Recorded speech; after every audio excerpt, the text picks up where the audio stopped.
இதே பரவலாக இருக்கும்போது நம்ம வந்து இன்றைக்கி வந்து தட்டைப்பயிறு நறுக்க குத்தி பயிறு தனியாக எடுக்கிறோம். இதுதான் இப்போ வந்து கொட்டை விளக்குன்னு சொல்லுவாங்க. அதில் நான் குத்திகிட்டு இருக்கேன். பரவலாக குத்தி ரெண்டு காலையும் கையில் தள்ளி விட்டோம்னா வந்து அப்படியே மசஞ்சிடும்.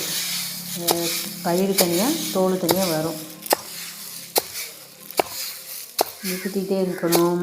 ரெண்டு பக்கம் காலில் தள்ளி தள்ளிக்கணும்.